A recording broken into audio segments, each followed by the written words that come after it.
आएगा। बाहर क्या है? काल है। यहाँ क्या है? दयाल है। तो अंदर दयाल के पास जाना है, काल से दूर भागना है।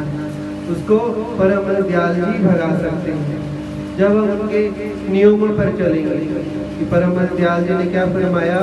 श्री आरती पूजा सत्संग सेवा सुमरण और ध्यान, श्रद्धा से जो करे निश्चय हो कल्याण। उसका निश्चय ही कल्याण होता है। तो लोग परलोक के सहाय हो जाते हैं जब हम उनके वचनों पर चलते हैं। तो हमने उनके नियमों को निभाना है। एक बार कहते हैं श्री नंगली निवासी भगवान चौगोड़ी संत आश्रम में विराजमान थे। पुराना समय था, संगत थोड़ी होती थी, तो सब उनके अवतरण दिवस पे भेटा पूजा लेके जा रहे थे। सब अपनी इच्छा अनुसार भेटा देते हैं। अब तो समय बदल गया। पहले किसान लोग होते थे, फूल वाला फूल ले जाता, सब्जी वाला सब्जी ले जाता था, पशु वाला पशु भी भेटा कर देता था। तो एक बार सबको पता चला कि यह सत्संग हो रहा है, श्री गुरु महाराज जी ने दर्शन देने, क्यों ना भेटा पूजा ले जाए। तो सब अपने समर्थानुसार ले गए, कोई फूल ले गया, कोई फल ले गया। तो जब एक युवक को पता चला कि आज भेटा पूजा होनी है और गुरु महाराज जी ने दर्शन देने हैं, तो उसके मन में आया कि मुझे भी जाना चाहिए। अब जाना तो है, लेकिन उसके पास देने के लिए कुछ भी नहीं। वो सोचता है कि मैं तो बहुत गरीब हूँ, वो तो बहुत शहंशाही फकीर है, लोग तो तरह तरह के उपहार उन्हें देते हैं, मैं उनके लिए क्या लेकर जाऊँ। और खेत में पशु का जो हल चला रहा होता है, उस बैल को ही कहता है क्यों ना मैं इसे ही दे दूं, यही तो मेरे पास मेरी पूंजी है। तो जाता है श्री गुरु महाराज जी के चरणों में उस बैल को भेटा कर देता है कि प्रभु ये मैं उपहार आपके लिए लाया। श्री गुरु महाराज मुस्कुराते हैं कि बेटा तो जो लाएगा स्वीकार होगी, और हमारा है तो किसी काम का नहीं, लेकिन वो तो पशुओं का भी उद्धार कर देते हैं, उन्हें स्वीकार कर लेते हैं।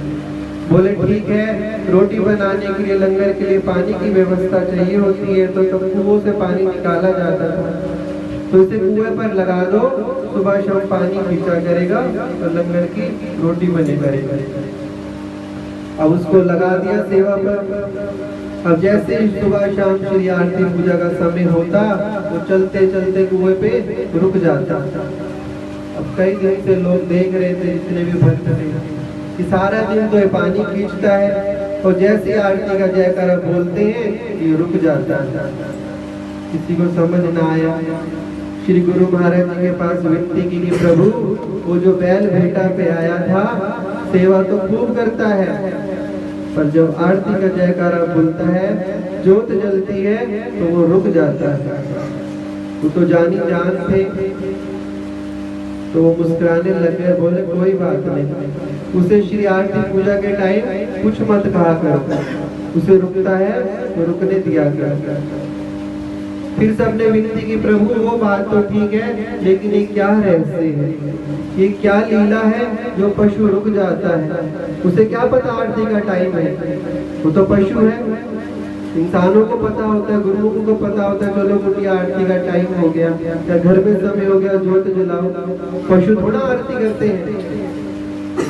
तो गुरु माँ ने फरमाया कि इस जन्म में पशु है, लेकिन पिछले जन्म में हमारा गुरुमुख था। तो तब श्री गुरु महाराज ने क्या फरमाया?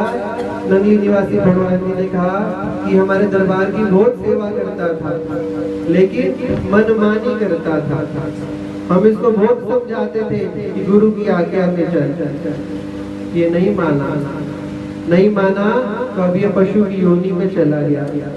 अब इसको पश्चाताप हो रहा है कि मैं गुरु की आज्ञा मान लेता, अपना जीवन सफल कर लेता। अभी अपना जन्म सफल करने के लिए हमारे पास दोबारा आया है और कुएं से पानी निकाल रहा है। उस जन्म में मान जाता तो पशु ना बनता, कोई महात्मा बन जाता। तो तब उन्होंने कहा कि ठीक है, अब इसका उद्धार निश्चित होगा, क्योंकि उसको पूर्व जन्म की याद थी। आरती पूजा का समय याद था कि मेरे गुरुदेव की आरती, क्योंकि गुरु महाराज जी की रूह थी, पशु था, लेकिन पूरा सारा याद था कि मैं गुरुमुख था। अब गुरुमुख प्रेमियों ये देखो कि तो पशु हो के उसको आरती पूजा याद है कि हम याद रखते हैं कि आरती कुटिया पे जाना है। संत महापुरुष कहते रहते हैं या बुलाते रहते हैं, कोई बहाना मार देते हैं, कल्याण किसका होगा? हमारा होगा। वो पशु भी उद्धार कर गया, लेकिन हम गुरु को उद्धार नहीं करवा सकते अपना, क्योंकि मन मानी करते हैं। जब संतों की मानेंगे तो निश्चय ही कल्याण होगा। ये नियम किसके लिए बनाए हैं? दरबार किसके लिए बनाए हैं? हम गुरुमुख प्रेमियों के लिए ना, इन्हें थोड़ी थोड़ी खुराक मिलती रहे, आत्मा तृप्त होती रहे, जिनसे इनका कल्याण हो सके। इसलिए सुबह शाम दरबार में जाकर श्री आरती पूजा करेंगे। हम ये भी कह देते हैं घर में तो गुरु महाराज जी जोत जला लेते हैं, आरती तो है, हो तो जाती है, घर की आरती घर तक ही रहती है। तो कुटिया में दरबार की आरती होती है, अंग संग रहती है, उसका जिम्मा है, क्योंकि एक एक पग यज्ञ समान। पग उठा के जाओगे, चिंता होगी कि आरती का समय हो गया, कुछ कार्य भी छोड़कर जाओगे तो वो लेखे लग जाता है। इसलिए सुबह शाम की आरती पूजा तो निश्चित ही किया करो, और जैसे संत महापुरुष आज्ञा दे उस आज्ञा में भी चला करो। इससे क्या होगा? हमारा कल्याण होगा। और गुरु महाराज जी हमारे हमेशा अंग संग रहेंगे। किसी ने कहा कि श्री गुरु महाराज जी आप सब जगह रहते हो, हमारे घरों में भी आया करो। हर कोई प्रेमी विनती करता है गुरु महाराज जी को। तो गुरु महाराज जी ने कहा हम सबके घर में जाते हैं, जहाँ श्री आरती पूजा होती है हम 5-10 मिनट पहले ही वहाँ विराजमान हो जाते हैं और गुरुमुखों को दर्शन देते हैं। बस देखने वाली आंख होनी चाहिए, पहचान होनी चाहिए कि संत महापुरुष कौन है। उन्हीं के तो रूप है, उन्हीं के तो रूप है जो जगह जगह दरबार बना के बैठे हैं कि सबको नजर आए। तो श्री गुरु महाराज ने कहा ना हम किसी के घर में जाते हैं, ना हमें कोई बुलाता है, जो हमें अपने मस्तक पर धारण करके ले जाता है, हम सदा उसके हृदय में विराजमान रहते हैं।